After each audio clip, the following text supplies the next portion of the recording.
Bonjour, on va s'intéresser aujourd'hui à une situation qui a l'air banale, qu'on voit tous les jours dans un entrepôt, mais ce qui se cache derrière cette routine, c'est un risque majeur qu'on a tendance à oublier. On appelle ça la coactivité. Alors, imaginez la scène. Ça bouge, les machines sont en route, tout le monde travaille. D'un côté, on a un cariste sur son chariot. De l'autre, un préparateur qui est à pied. Et là, forcément, leurs chemins vont se croiser. C'est précisément à ce moment-là que le danger apparaît, souvent là où on s'y attend le moins. Pour vraiment comprendre de quoi on parle, on va regarder la situation de plus près. On va commencer par planter le décor, une opération de logistique, tout ce qu'il y a de plus classique. On est donc sur un quai de chargement. Vous savez, ce sont souvent des endroits assez petits où tout le monde court un peu après le temps. C'est un vrai balai incessant de marchandises, de chariots et bien sûr de personnel qui se déplace à pied.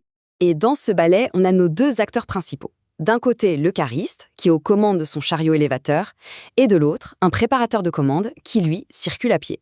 Leur mission du jour, elle est simple en apparence, charger une commande de panneaux d'acier, des panneaux assez lourds, dans un camion. C'est un travail qui demande pas mal de coordination et de précision, évidemment. Et voilà, on arrive au cœur du problème. Le cariste est en train de manœuvrer son engin pour bouger les palettes.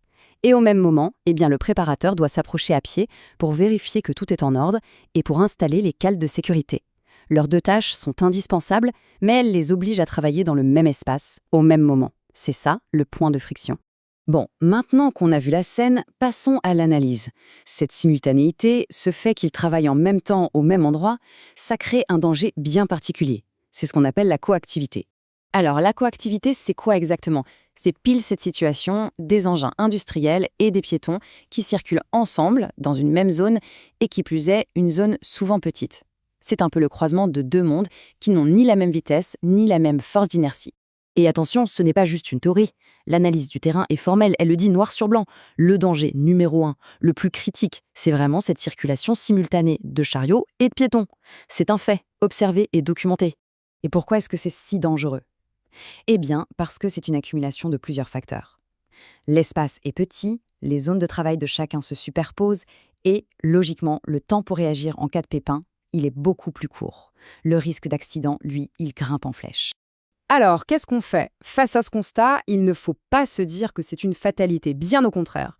L'analyse de ce cas nous donne justement 3 pistes d'amélioration très concrètes pour reprendre la main sur la sécurité. Ces pistes, on peut les résumer en 3 actions clés: renforcer, clarifier et systématiser. Ce sont vraiment les 3 piliers sur lesquels on peut s'appuyer pour bâtir un environnement de travail beaucoup plus sûr. D'abord, renforcer les règles. C'est bien d'avoir des consignes écrites quelque part, mais ça ne suffit pas. Il faut que la sécurité soit un sujet vivant. Et ça passe par des briefings d'équipe réguliers, des rappels fréquents pour que les bons réflexes ne tombent jamais dans l'oubli. Deuxième point, clarifier l'espace. Là, l'idée, c'est de rendre la sécurité visible.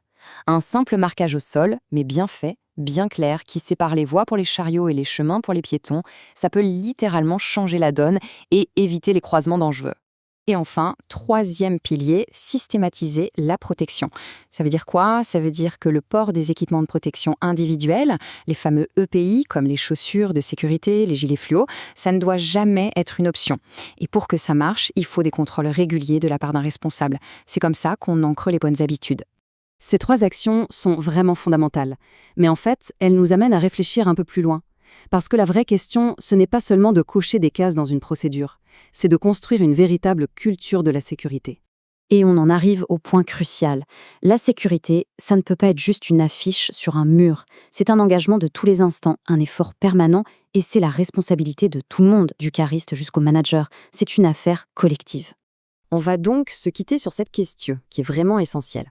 Dans nos environnements de travail, est-ce que la sécurité est vue comme une simple procédure à suivre ou comme une culture que tout le monde partage et fait vivre au quotidien? C'est la réponse à cette question qui finalement fait toute la différence entre un accident évité et un accident qui arrive.